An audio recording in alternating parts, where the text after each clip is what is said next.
Yeah, we have what we go by here. So our value is we're just building better people through sport. So when you get stuck or when you're faced with something like that, where you have a decision to make or a conversation to have, it's like, what are we doing here? And it's not the fact that you're going to put 3 points on the board or whatever that looks like. It's okay. What's the right decision for what's happening right now? And yeah, ultimately, you want to the kids that leave our program here, like they're 21, 22, with the 20s, like they're graduating on to their, NCAA or U sport or pro careers. We want to prepare them for that next step.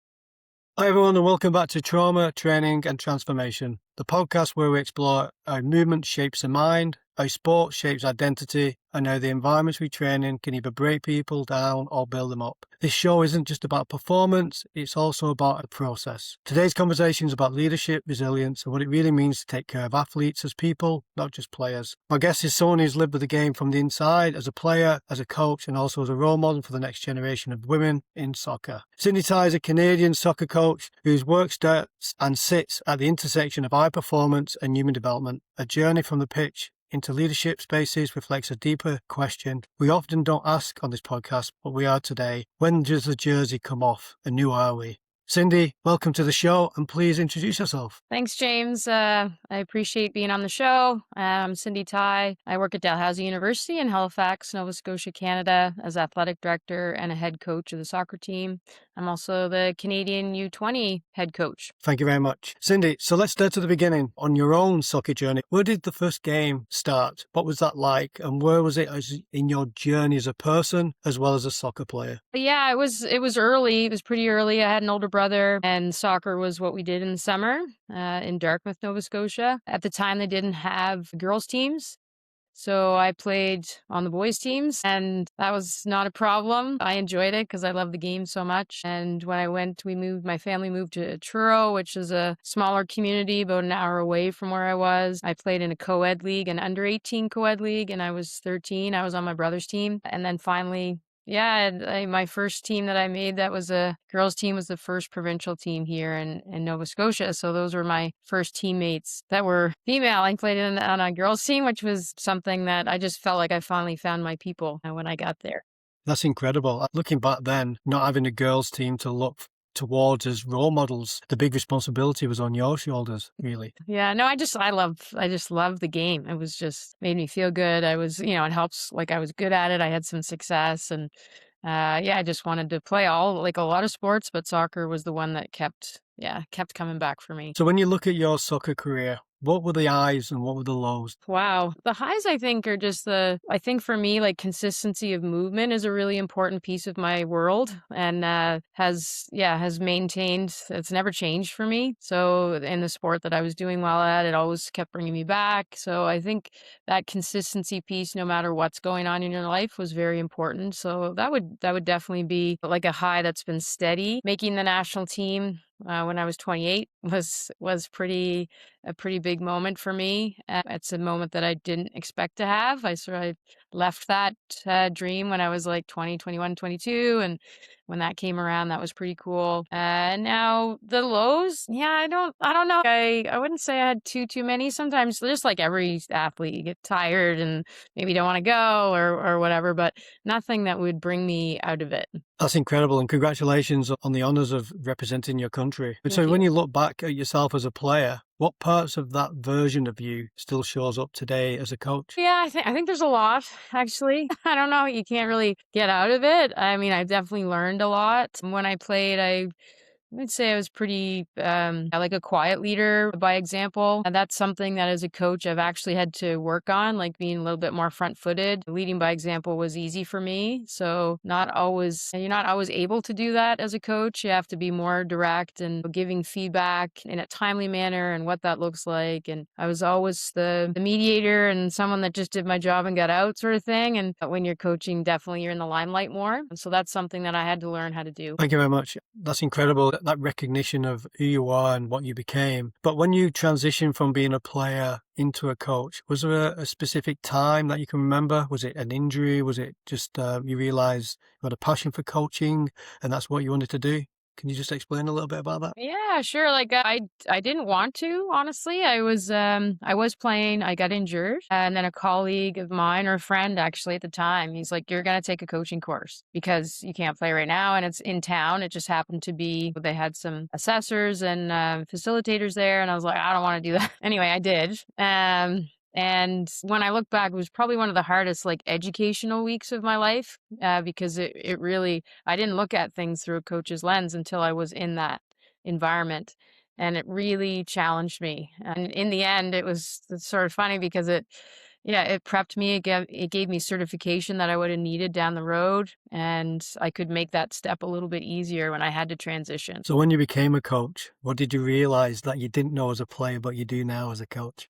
Oh my gosh, just how much you think about it and how like the communication piece, like of course everybody says that, but how you can make some complexities feel simple for people and everybody like the learning piece. I'm a teacher by trade, of course. So, that was very helpful to be able to meet people where they're at and try to, explain things to them or get them to a point where they could feel success and getting to know them is a big piece of that, of course. But yeah, the transition piece for me was I was just shocked at how much work and thought and planning goes into it. Well, you were a very good player, so some of those skills must naturally have transitioned across, especially the reading of the game. Yeah, I mean, definitely the vision piece helps. Like I do feel I can feel it and I can see it and predict what could happen next. So that's helpful for sure through a coach's eyes. But there are times too, and especially if it's like teaching a skill or where that came naturally to me as a young person. So it wasn't necessarily anything that anybody, not all things, but sometimes it's harder to explain when you can do it yourself to break down the skills. So I think the vision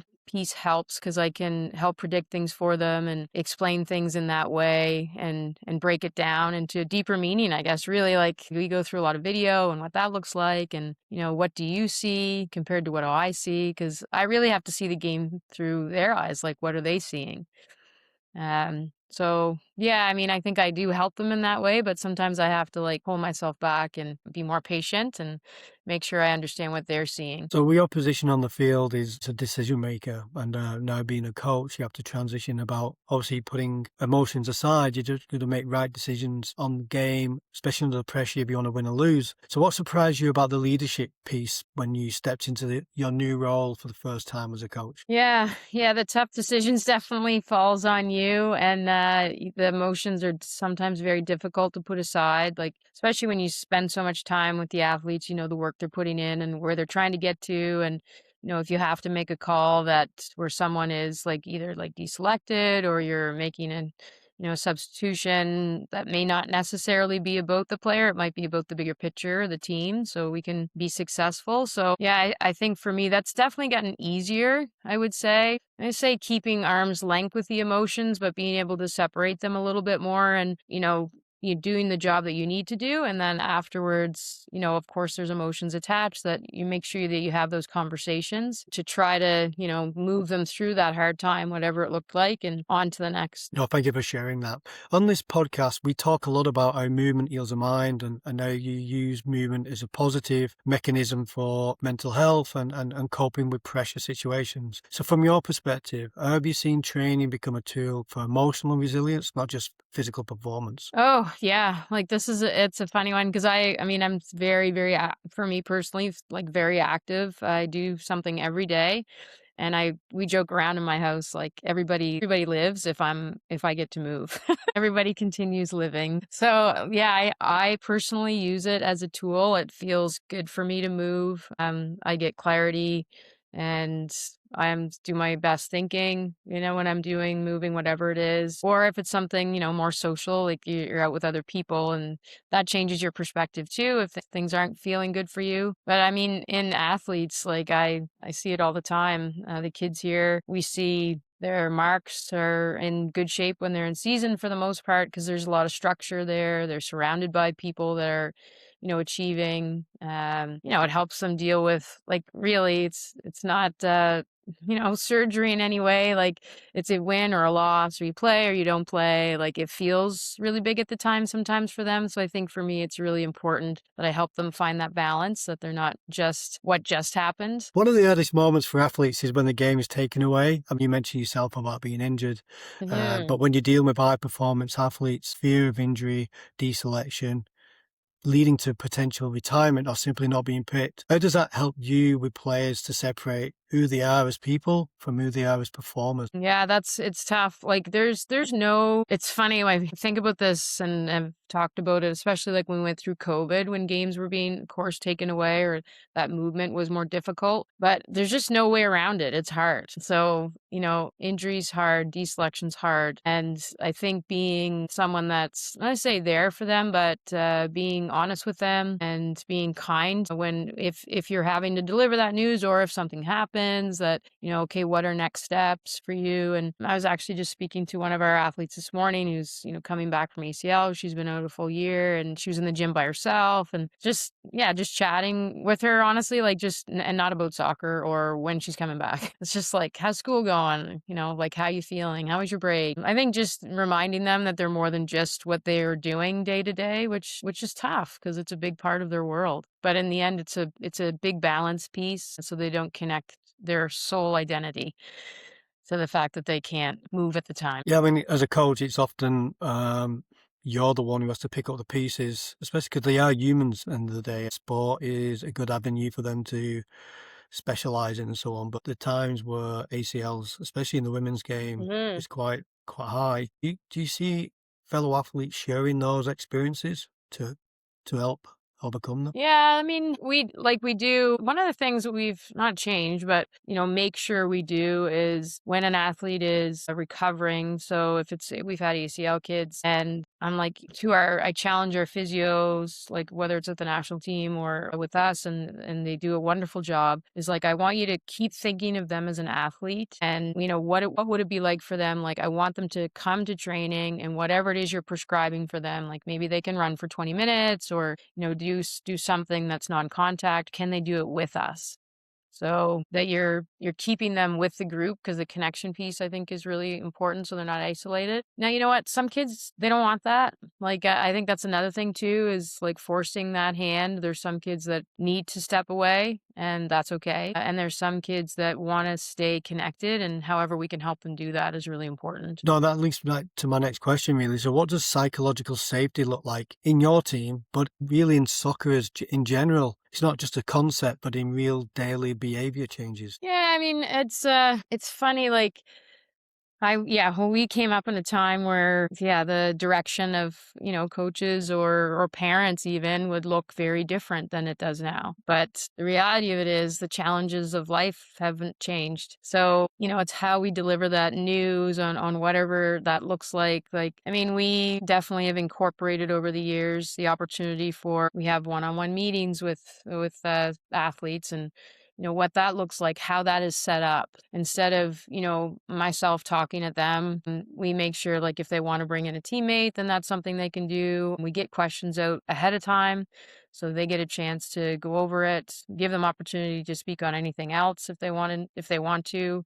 We try to make it like normal, like having honest conversations is a normal thing, even though sometimes the answer you might get is a difficult one, but that's okay. Like that's part of it. And I think just normalizing those conversations and that they can, yeah, I think sometimes they hold on to stuff and you're just like, it's way better if you just say it or ask because the answer is probably not what you expect. It's probably something better because I do find, I mean, I have a 22-year-old and a 17-year-old going through all of it, like all the competitive sports. And I'm like, if you're unsure, ask the question. It sounds a little bit like vulnerability there Hmm. in the human, really. So, how do you Yeah. create that environment so your athletes can be vulnerable and they're able to then to explore that, vulnerability, be real, but still be young enough to chase, the goal of being an excellent athlete? Yeah, I think it like creating those spaces, like I'll say those environments, like a meeting or, bringing in a teammate or having someone in the leadership group that they can connect to. And I do a lot of when I was young, this is what happened to me.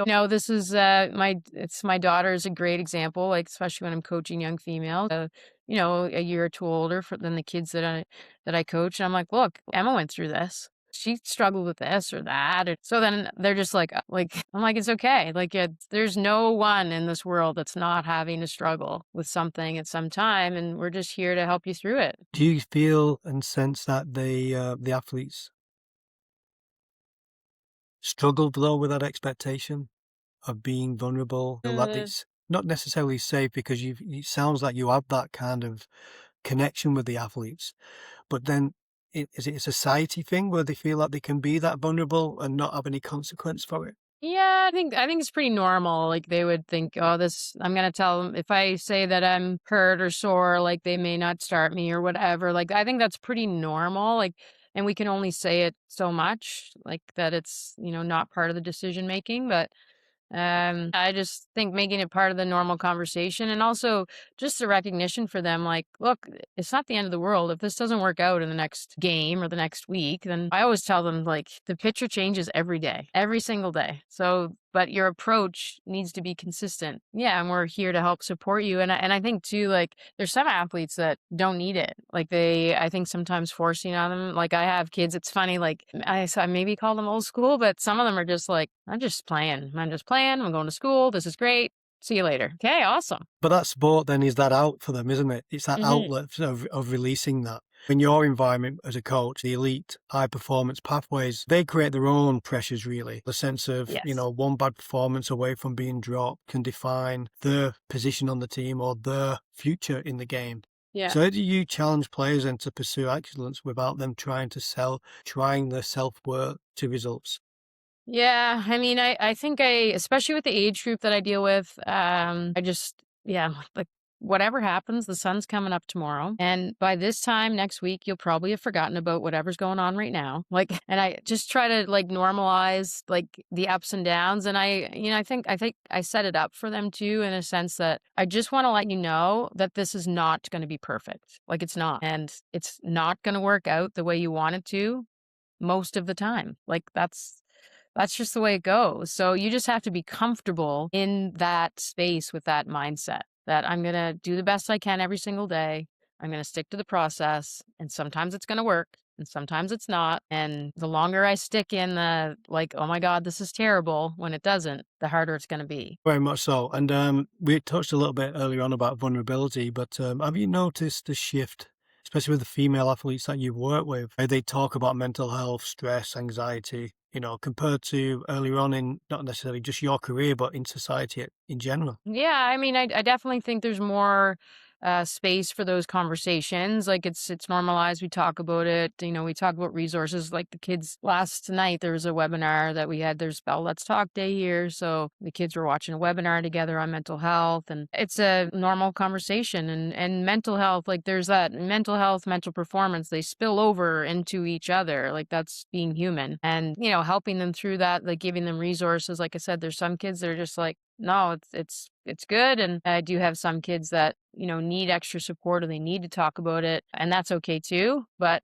like in the simplicity of it, at some point you're gonna have to do the work or perform. You're doing the work, but you're gonna have to perform. So you got to figure out how that works for you. And if it's a word or if it's a ritual or, you're speaking to someone, great. Like whatever it is you need to do to get to where you want to go. That's, my job is to try to help them get there. In all your roles as a coach, do you think there's enough resources out there to support women's well-being, especially if they're trying to perform at the highest level, be it university or high performance teams in the provincial side or even the national setup? Yeah, no, yeah, good question. I think, like all across the board, I think probably the university environment is more set up for it because there's resources within the university. So that's very helpful. You can reach out to others. Like when you're talking about provincial sport organizations or national sport organizations, they're all obviously bound by budget and the people resource, not just the money resource. So, and I think the explosion, honestly, of the women's game has left, it's not just coaches and players anymore. So there is that gap that I think we're, running on the treadmill trying to catch up to and understanding the unique needs of female athletes, which is different from everything from studying the ACL or in the medical side to nutrition to menstruation. Like how does that impact performance? So it's something that we're, I think, catching up on, but definitely in the world of women's sports now, there is like huge opportunity to jump into that side of things. Very much so, and I think people are more aware about mental health and the hidden challenges really in society where, high pressure jobs, trying to pay the mortgage or, having young Mm. families. There's lots of hidden challenges that people deal with and then try and still perform in a soccer team where the expectation is, you can't bring that onto the field. We need the best from you. But I'll touch that a little bit then on coaches because they're the same. You Hmm. have your life going on. So do you think coaches get enough support when it comes to mental health? Yeah, no, probably not. Probably not, because you're the one that's supposed to be helping others. I think there's definitely strategies that I use. I mean, you surround yourself with, whether it's your staff or, good people that have, similar values. That is really helpful, especially reaching out to people like outside of like if it's your organization, or that's helpful to talk. And I think also, like, the advice you give to athletes is don't hang your identity on what you're doing. You need to do the same thing. So, not taking yourself too seriously, recognizing you're going to win, you're going to lose, you're going to have some good and some bad, and just rolling with the punches. And you do a good job of that, thank you. Yeah. Yeah. Yeah. You need to. So we look at coaches and leadership really. I mean, it doesn't always look like the loudest voice in the room. Sometimes you can be a leader but be at the back. So how Mhm. do you identify and develop leadership within players, but also support your coaching staff to become leaders within themselves? Yeah, that's great. I think the last few years for sure, and you'll see this across the board, of course, in all different sports, is the development of leadership groups. We have one with our national team. We have one here at Dow where it's no longer one voice of one player or one person that has to carry that load, because it is a big load. Like normally it's someone that's performing on the field, and they're one of your stronger players or your loudest player. We have different roles here. Like, for instance, we have one kid this year that was just so great at connecting with the younger players. So that was her job. Like, your job is to make sure you're checking in and connecting with those kids that are transitioning into university life. She killed it. She did such a great job. And it's just like, oh, that's a good idea. So the kids will show you some strengths and then help you. That's an important role for us. We need that.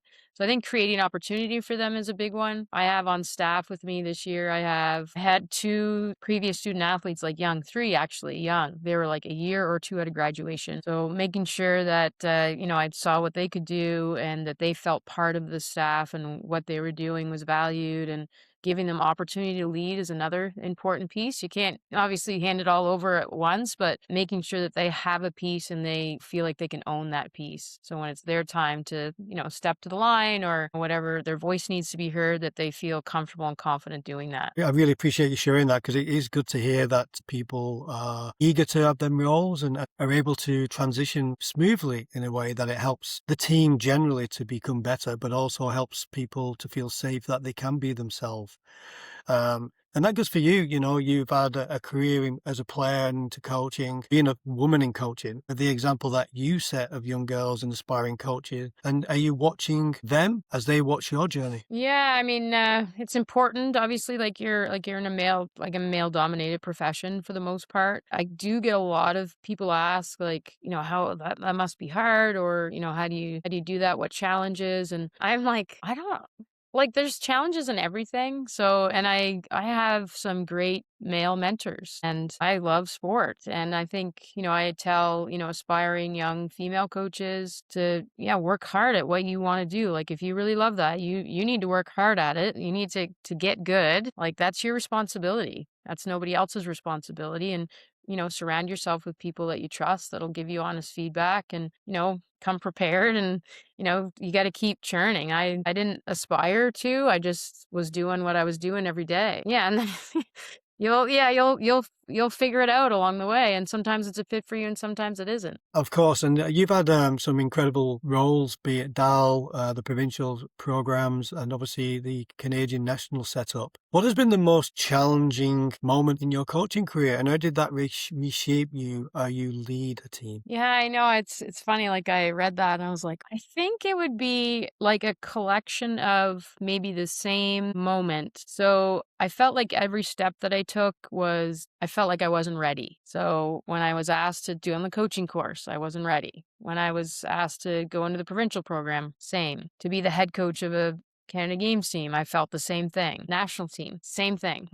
So I think the most challenging part for me was me. Was like just not, I'm like, oh, I don't know if I'm ready for this. And not that I would necessarily verbalize that to anybody, but I did feel like there were times where I was just like, I just gotta, yeah, let's just figure this out. I don't know if this is for me or if I'm the person for this, but I think that for me, and now when I look back, especially this last cycle with the 20s, the cycle before, the person that would have been in the role I'm in now, was not in there anymore. And I relied on him quite a bit. So I was forced into doing some things that I was not necessarily feeling super comfortable with, like in the lead. And I just, yeah.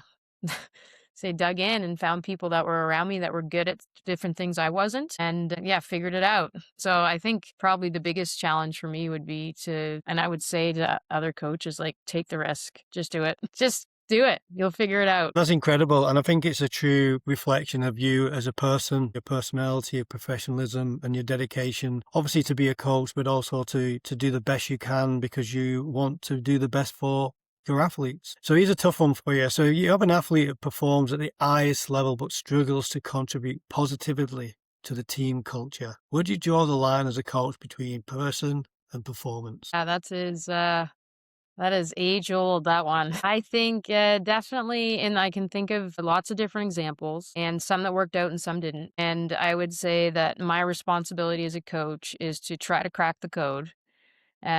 Make sure that that player understands the expectations of behavior, whatever it is that's going on, recognizing where they are in their development. They may be unaware or they may be aware and choosing not to, and that's different. So I think having those conversations, giving them opportunity to change because they are developing too as humans. And I have definitely had a few stories where it turned out great. Like, you're just like, they had their aha moments, they dug in, and then I've had a couple where it was like, this isn't the place for you right now. So, this is a time for you make a decision on how you're going to be, and then based on that decision, I'll have to make a decision too. So we've had those conversations as well, which are, yeah, they're not fun to have, but in the end, you have to preserve the integrity of the group. What do you believe matters more in the long run for your athletes? Is it to build great players or is it to build and strong people? Yeah, we have what we go by here. So our value is we're just building better people through sport. So when you get stuck or when you're faced with something like that, where you have a decision to make or a conversation to have, it's like, what are we doing here? And it's not the fact that you're going to put 3 points on the board or whatever that looks like. It's okay, what's the right decision for what's happening right now? And yeah, ultimately you want the kids that leave our program here, like they're 21, 22, with the 20s, like they're graduating on to their, NCAA or U sport or pro careers. We want to prepare them for that next step. And I'm not doing them any service if,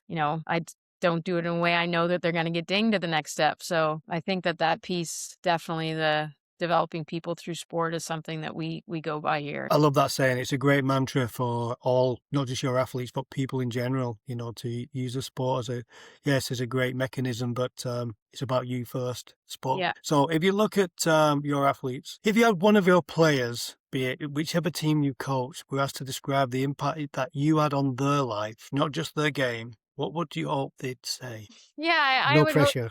Yeah, no pressure. Yeah. Depends on the kid. I think generally, like overall, my kids would say I work hard to give them a good environment to be better, and not just on the performance side, but to be better people too. I think they would say that I'm like collaborative with them and open. Yeah, I think some of the feedback like a few years ago was I was like too positive, and I get it. I was like, yeah, no, maybe. Yeah, you're right. So I went through some leadership stuff in that way, and so I really had to dig into how to have honest conversations and make sure that I was being, kind, delivering news that you don't want to give. So yeah, no, I would hope that they would know that I care about them, and it's not just what they're doing on the field. Thank you very much.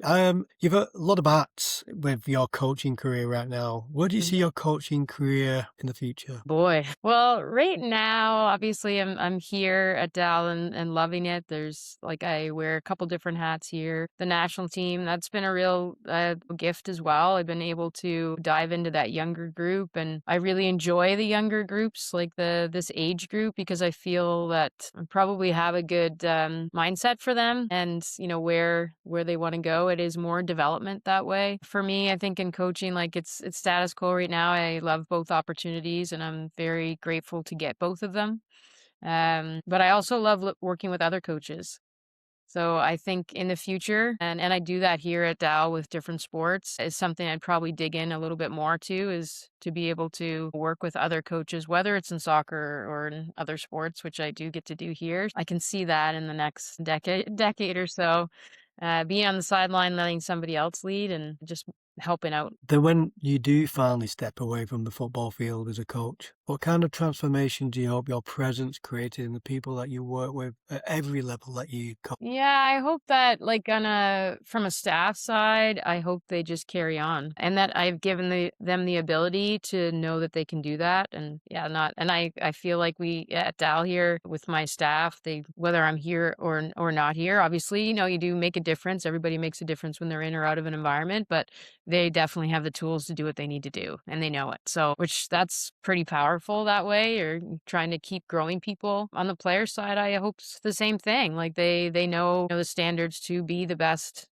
version of themselves and what that looks like, and they're responsible for upholding those expectations for them and for others. So, yeah, I always find that if a leader leaves and the gap isn't a big one, then that's leadership. So that's what I would hope for. Cindy, thank you very much for joining us today and for this conversation. It's been incredible. But what stands out to me with you is that your work isn't just about building teams, about shaping people, what they've learned here into every part of their life. And that's really the heart of this podcast, because long after the final whistle, long after the career ends, movement, leadership, and connection stay with us. Everyone, if this episode spoke to you, inspired you, or simply made you feel less alone in your own journey, I'd love for you to stay connected. Follow, share, and subscribe to Trauma Training Transformation. You can get the podcast on Spotify, Apple, and Amazon, or wherever you get your podcast. You can also see the full video on my YouTube channel, James Alder 003. Again, like, share, and subscribe. If you'd like to have some more information on movement, you can also join my Substack on transformation through training. It's where I share weekly tips and tools for you to use movement around recovery, identity, and resilience through movement. If you like these conversations, you'd like to continue to support me, you can buy me a coffee. The link is in the description below. Remember this, we don't train just to become stronger athletes, we move to become stronger humans. Cindy, thank you for being part of this message, and to everyone listening, keep moving forward. Thank you.